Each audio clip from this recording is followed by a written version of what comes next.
morning, students. Welcome to Kentucky History. Let's open in prayer. Father, as we come to you in these days of being quarantined in our homes, or at least called to stay at home as much as possible, I just want to ask that you would bless my students. Lord, that they would have a sense of your presence and your goodness, and that in this time they would meet you. And Lord, as they would contemplate Kentucky, that they would realize that they have a part to play, and that they would understand that and they would receive it. And I bless you for it. Say that you're a good God. In Jesus' name, amen. Well, I hope you got through the story. I know the language is archaic, and there are some words in it that are difficult to pronounce. Others, I don't even understand what a few of the words really mean. And so I'm glad that you worked through it if you did. If you didn't, I'm going to tell the story in a minute so you can kind of keep up with class today. But the reason I chose that story is because as we were being isolated from one another because of the pandemic, I thought, what could be relevant? Where could we go in Kentucky history to identify with maybe some of the same things going on? And I remember the story of King Solomon. It's very interesting. Not long after that, as I was thinking about what we might do during these classes, I met Mrs. Gabbard, and she had written a story about the same epidemic in 1833, but in a different city.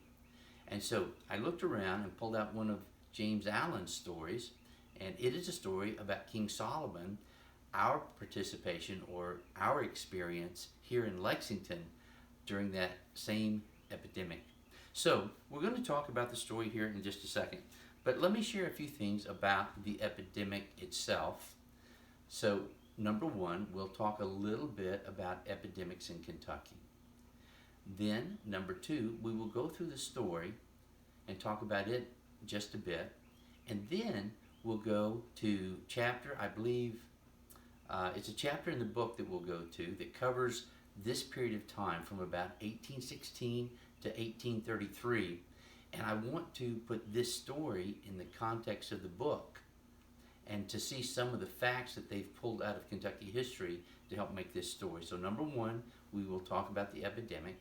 Number two, we will go through the story. And then number three, we will go back into our history book, not really reading it, but to that period of time, and we'll look at the story and we will see how that story really fits into that period of time. So, first of all, epidemics. The epidemic of 1833 swept through America. In Kentucky, it was especially powerful. In Ohio, in Cincinnati, down in Tennessee, there are a lot of stories about what went on during the epidemic. But if you just want a snapshot of what happened, just consider this. Lexington had 7,000 people. 500 of them died in a very short period of time. That's 1 out of 14 people died. Can you imagine if 1 out of 14 people died? That might be possible with this flu that's going around now, except for the fact that we know how to protect ourselves. They did not know how to protect themselves during this epidemic. As a matter of fact, they made matters worse. The things that doctors did to help people get better actually ended up making it worse. They did not find out what really caused cholera until much later. There were a couple of other cholera epidemics in Kentucky.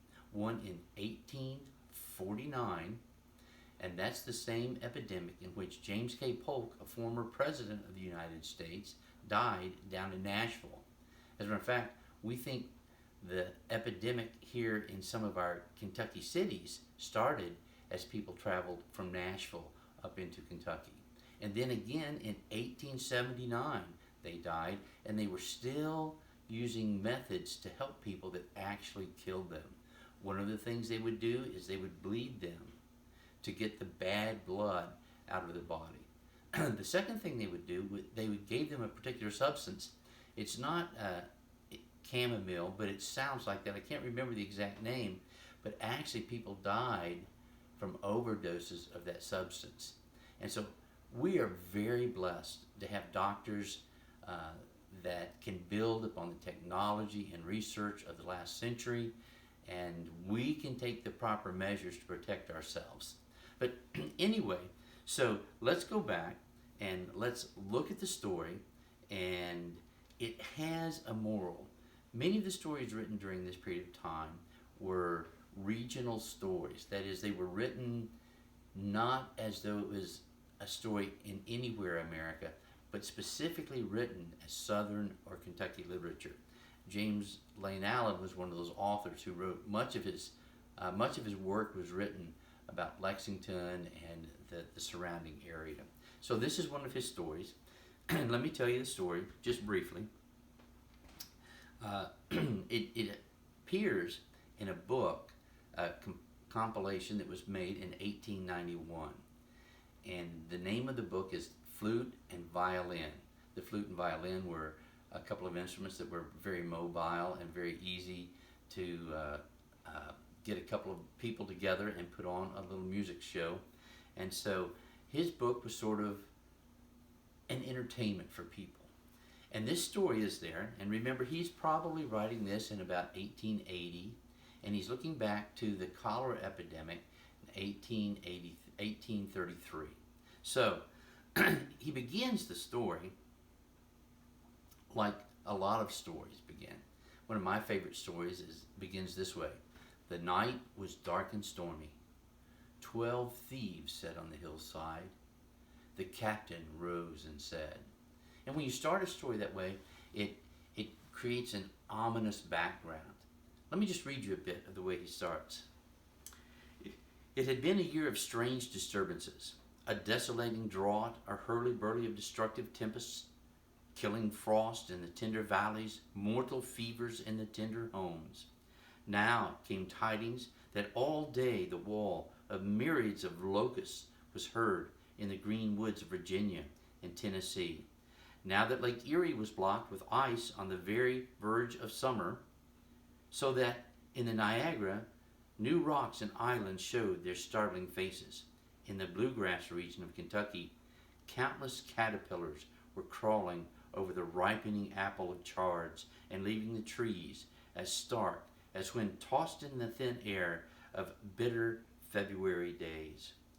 Then, flying low and heavily through the drought and tempest and frost and plague, like the royal presence of disaster that had been but heralded by its mournful train, came nearer and nearer the dark angel of the pestilence. So this ominous dark background is painted. But then he moves to a scene that's full of festivity. A new French dance teacher has come to town, and they're going to throw this ball. And a confectioner, which we would call probably a baker, but someone who made very fancy pastries, they were going to get together and throw this great ball, and people were going to show up in high dress, and they were going to dance cotillion and ballroom dancing, formal dances, and so you get this contrast between what's really going on, but the unsuspecting people are just in the midst of celebration. Now, the hero of our story, King Solomon, comes in during that dance. What's going on? Well, he is not allowed inside, but he loves to see it and to know what's going on, and so he watches it. Allen says that he attends it in his particular way, which means he sits in the doorway across the street and watches everybody come and go as though it were a show for him to watch. Then James Allen goes and explains to us who King Solomon is. He's a vagrant, he's an alcoholic, and he actually belongs to Aunt Charlotte. He was unable to care for himself, and so he was sold at auction. And in this auction, when they sold him, he was really mocked by the sheriff as he was selling him. And so the sheriff goes through and he's trying to sell him, and this freed black slave, former slave, buys him. And she buys him only to let him go. And so now he's the property of Aunt Charlotte. And then it brings us back up to the ball. King Solomon, after he goes to the ball, falls asleep, drunk. He's asleep for a couple of days, and when he wakes up, the epidemic has spread through the city, and many of the people he knows has died. Well, Aunt Charlotte has rented a wagon and is ready to leave, but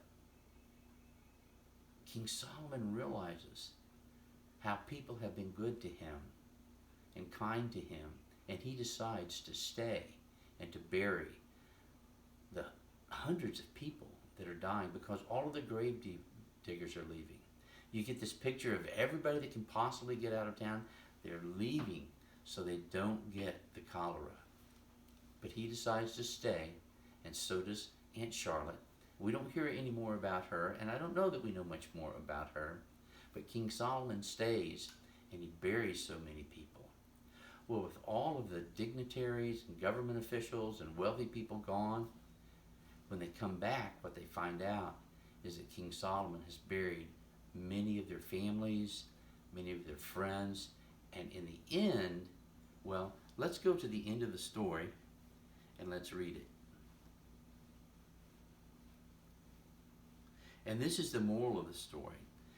A lot of the stories during this period of time, as they were written, would have a moral, and it basically boils down to, in the midst of a catastrophe like this, that if someone steps up and does something heroic, it has a way of melting hearts and unifying everyone. And so the way it ends, everybody's come back to Lexington. They're about to open court.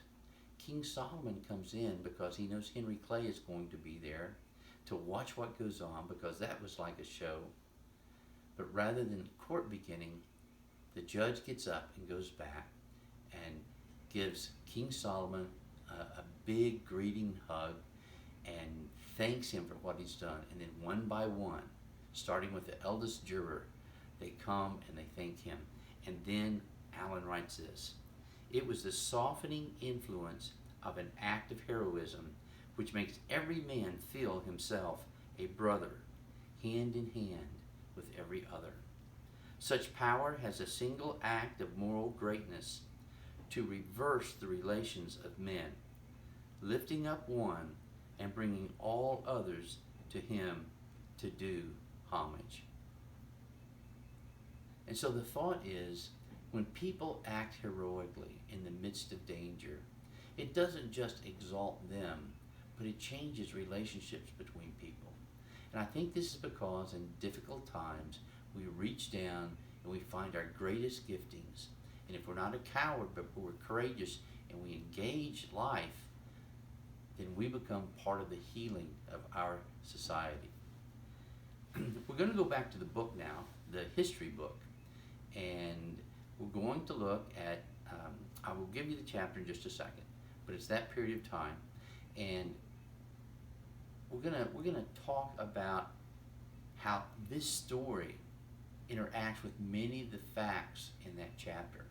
But before we do, let me just say this: King Solomon, who now is buried in Lexington Cemetery with a special, it's sort of like a sarcophagus above the ground. It's got a vault above the ground, and he's honored in Kentucky because in the midst of difficulty he served. And that is a big part of what this class is about. It's about you loving Kentucky and realizing the part that you can play, and rather than wasting your life, really giving yourself to serving the people that God has given you to. So let's go back to the history book. Let me flip over there and see if I can get the chapter real quick. It is on page 73, and it's chapter 12.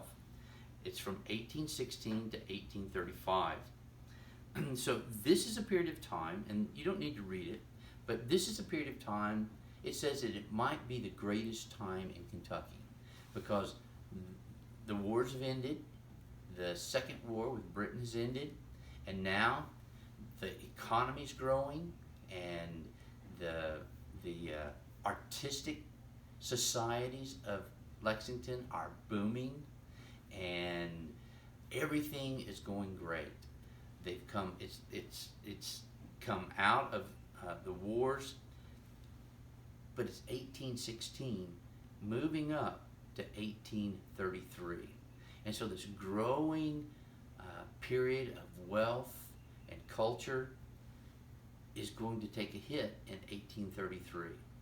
And so let's look at the story and let's see what Allen uses out of Kentucky history to make his story realistic. So go back, if you have that new numbered with paragraphs story that I sent you in an email this morning. I sent you one earlier, but I sent you a second one that has the paragraphs numbered. And I want to just walk down through it very quickly. I want to get through pretty quick this morning so you don't waste a lot of time.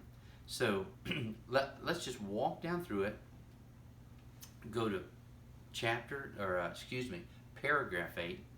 Yes, the summer of 1833 was at hand, and there must be new pleasures, new luxuries. You see, James Lane Allen knew what was going on in that period, that new things were happening. People had become wealthy, and now they had time for new pleasures and new luxuries. And that's why he places this ball there. The text will also talk about balls and dancing in various places, and foods and stores and everything happening. But notice what he says. He says, for Lexington was the Athens of the West and the Kentucky Birmingham. Kentucky, Athens of the West, of course, reflects back on Athens in Greece, where it's sort of the cultural foundations or the cultural center of Western civilizations, all things artistic. He says that Lexington was becoming known as that because we were really trying to cultivate those kinds of things. But it's also the Kentucky Birmingham. Birmingham is now the second largest city in England. It's not Birmingham, Alabama he's talking about, but Birmingham, England, which was a technological center where they produced goods that actually ended up in America because they produced so many things because of their factories and technology. And so Lexington was amazing. Culture was blossoming, business, commerce, productivity was growing, and this is Kentucky in this period of time. And so remember, he's painted the dark picture as coming, but he makes it very clear that it was coming in a very fruitful time for Kentucky. So let's go on down through and let's just very quickly see if we can identify some other things that we should know about our state because of what we've studied. I'm going to just read out the paragraph, so hopefully you can scroll in your computer if you're doing it online. So we get to this part where the sheriff is trying to sell King Solomon, down paragraph 17. Let me just read it. Come, gentlemen, he said more suasively. It's too hot to stand here all day. Make me an offer. You all know old King Solomon don't want to be introduced. How much, then, to start him? Say $50? 25? 15? 10? Why, gentlemen, not $10? Remember, this is the bluegrass region of Kentucky, the land of Boone and Kenton, the home of Henry Clay. He added in an oratorical crescendo, the home of Henry Clay. Well, he goes back to many of the heroes that we've studied in class. You know a lot about Daniel Boone and Kenton, and part of being a Kentuckian and being proud of Kentucky And especially he mentions the bluegrass region, which is the area, not only Kentucky, but Paris and all of the small towns around. They were part of this cultural Athens and Birmingham society. You all ought to pay more for this man than $10. So let's keep going down. And so in the late 1800s, people were still very proud of their Kentucky heritage, and the sheriff is still trying to get people to bid. He says, as loyal citizens, uphold the Constitution of the Commonwealth of Kentucky and make me an offer. See, he's saying, look, we're Kentuckians. We're not just in the bluegrass region, but we're citizens of Kentucky. We are citizens of this state. And that would really grab at people's hearts. Today, I don't know if a lot of people are really proud of the state that God has given them to, but we should be. We, like Paul, who would have given his life for his countrymen, if they could have known Christ, we should love our country, our state. Remember, too, this is paragraph 24. Remember, too, gentlemen, that old King Solomon is a Virginian from the same childhood neighborhood as Mr. Clay. Remember that he is well educated, that he is an awful Whig, and that he has smoked more of the stumps of Mr. Clay's cigars than any other man in existence. Seems that King Solomon would find the stumps or the ends of cigars that people had thrown into the street, and he would take them and he would smoke them. But he appeals to the Virginia heritage. Many of the people in Kentucky came from Virginia, and they were very proud that they were the Virginians who had created Kentucky. 26. The sheriff is still drawing on their hearts to get them to bind. In 26, you merely need to be reminded that old King Solomon is no ordinary man. Moreover, he has a kind heart. He never spoke a rough word to anybody in this world, and he is as proud as Tecumseh of his good name and character. As proud as Tecumseh. That would be a saying that they would probably use back during that time, because Tecumseh was the greatest Shawnee chief of that era. Or you probably know a little bit about Tecumseh because we've talked about him in class. Let's keep looking through. This is a great review of that period of time. And remember, 1833 is when it happens. But leading up to that, it's sort of the golden period of Kentucky history. All right, we're going down several pages. I'm at paragraph 78. I'm still scrolling for my underlines to see what else that I wanted to point out that brings us back to that period of time.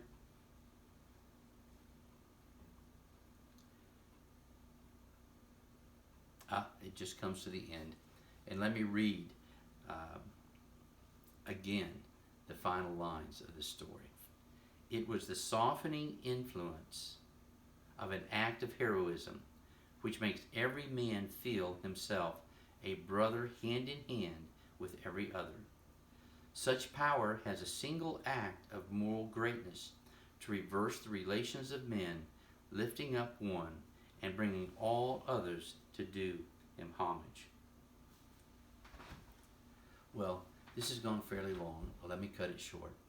I will refer you back to the Kentucky is My Land manual and reread the section that tells us why we study Kentucky history. And next week I'm going to have you write just a very short paper. There are 4 reasons. It goes back to Esther, born for such a time as this, the sons of Issachar who understood the times and knew what they should do, King David who served the purposes of God in his generation, and Daniel who stood strong and was very courageous and did magnificent things.